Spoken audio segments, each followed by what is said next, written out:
Good morning, friends. Hello.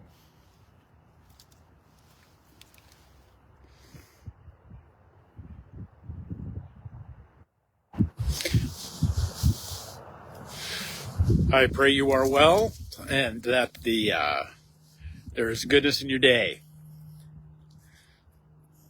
Peace and grace to you all. That on this sunny day from beautiful Hingham, Massachusetts.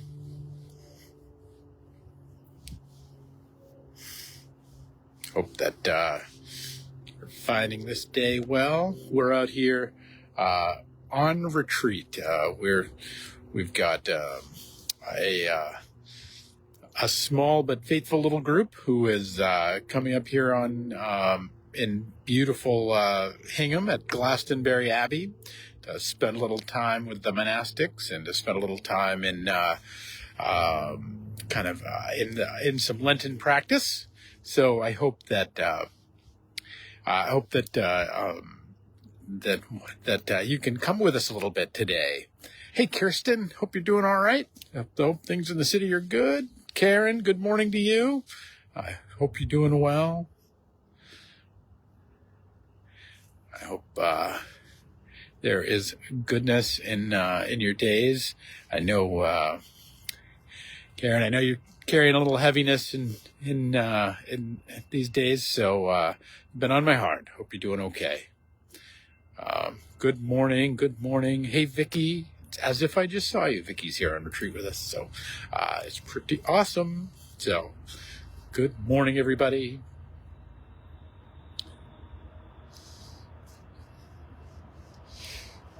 Hope you're great. So, well, the labyrinth actually is right behind me. If you want to know where it is, if you can, it's right on top of the hill. So, if you go to the highest point, because right behind me is the bell tower, and right behind the bell tower is the labyrinth. So yes, we have. There are many different things here at the Abbey. Good morning, John. Hope you're doing all right. So, all right, let's get going this morning. It is the 13th day of March on this Wednesday at 11:11, and I'm glad you're here. I'm glad you're on this journey with us as we travel about up here at beautiful Glastonbury Abbey in Hingham, Massachusetts, where we're spending a little time on retreat, and that to gather with spending a little time away from the world so that we might better come to embrace the world. One of the things that we've been talking about and one of the exercises that we just did, which is I kind of want to share with you today, which was this notion that we might contemplate something of what God's call in our life is. And you know, we always think about that. We actually got to hear a talk last night on vocation from the Catholic perspective, which, you know, it's all about the holy orders and the way in which they order the world. And, you know, they're really good at ordering things. So there's all kinds of orders and different ways that a person could come to a relationship within the Catholic tradition. So it was kind of educational and entertaining. And, but what I took from it is that there are all no matter how we organize it, there is at the inherent underneath all things in our life, there's a call that God has for us. Now, I think in some ways that call has been dressed up for this, in some ways of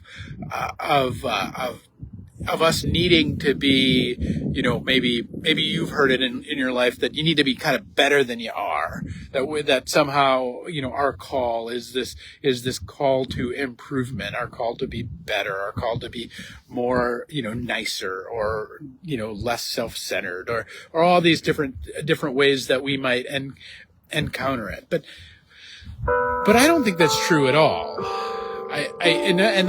That I think those things, as the tower rings us in, those things actually end up our byproducts of us stepping into our true identity as God's children, as a child of God, made in the image of God. And that when we step into those things, there are more beautiful things that are born fruit. But those are secondary things. And I think we're often kind of made to think, well, you need to be better, do better, have, more, be more, rather than what I think is the real call, which is our call to authenticity in life with Christ. And the thing is that's hard to get at. Like that's, in the busyness of the world and all the things that we have in our daytimers to do or not do, in the challenges of caring for ourselves and the people around us, and the challenges of, it is a noisy world out there. We've talked about that plenty.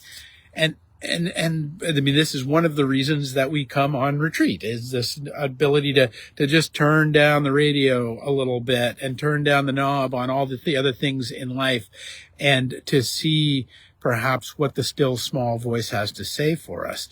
Not like, oh, you need to do better, but, oh, I am inviting you to joy. I'm inviting you to peace in this place. Will you come? And so one of the exercises we just did, which is I want to invite all of you to step into as well, was simply this: to imagine if we had a year to live. We're on the 18th of March. We are coming up on the 4th anniversary of 11/11.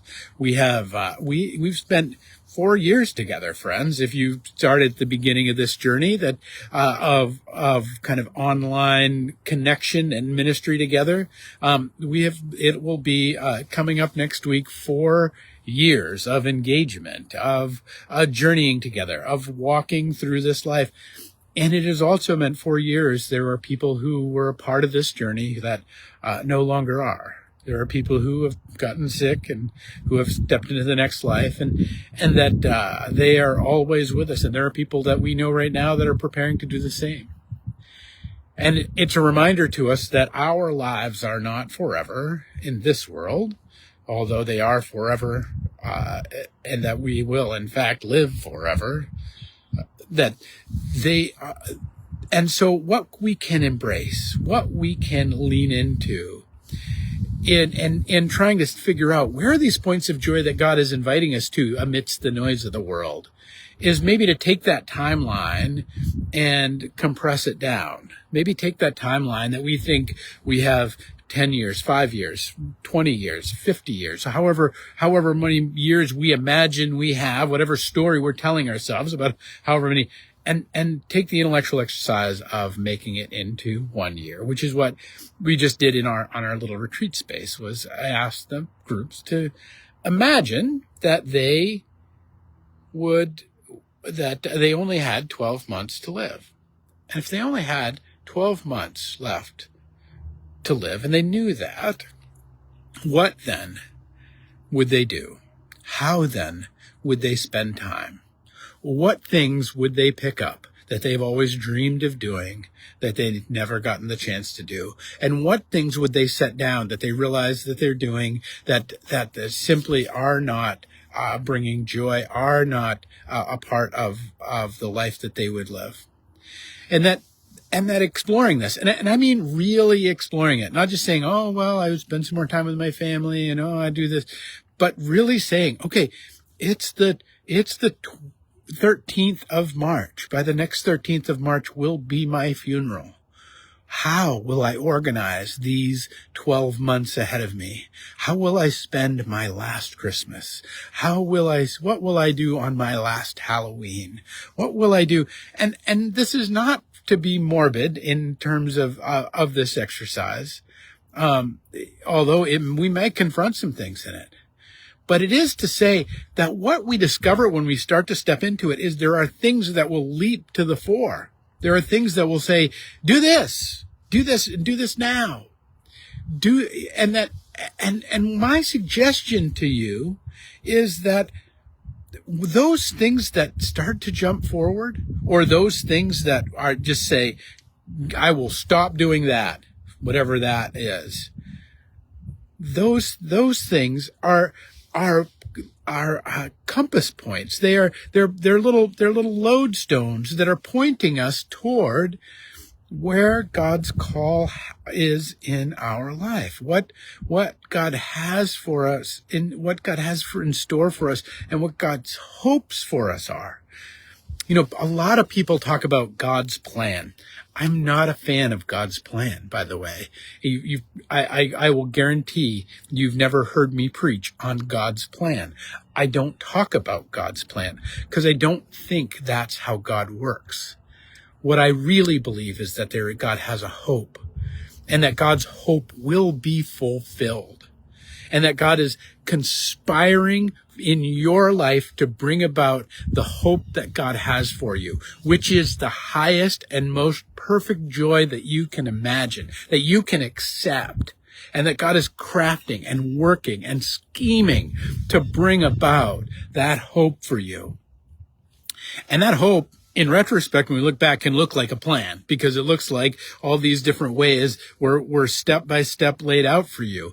But I actually suggest that there is that we participate in this with the one who made us, that as he draws us to himself, he sets the stones in the river for us to step on as we cross. And but all of it to bring about the hope of joy and peace that he has for us. So what is this call that God has for you and for me? What is this call that God has for us in our life? I don't know.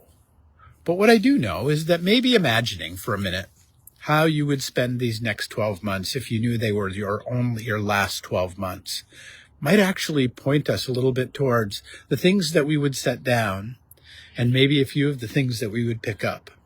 And that as we discover those things that we set down, and as we discover those things we would pick up and we live into them, what's inside of those, that not necessarily that those are even the things, but what's inside of those are God's call for us. Our Father in heaven wants to bring us all good gifts. Our Father in heaven wants to bring us all good gifts. Our Father in heaven wants to bring us all good gifts. Let us open ourselves. Let us open the sealed orders that are in our hearts. Let us open our lives and our days to the possibility and the hope that God has in every moment, that we might step a little closer to him and step a little closer into the joy that and the wonder that he has prepared for us. All right, friends. We are on retreat. We'll still be on retreat tomorrow, and we'll spend a little more time here at the Abbey. So glad you're all with us. Peace and grace to you, my friends, and we'll pick it up tomorrow with another 11:11.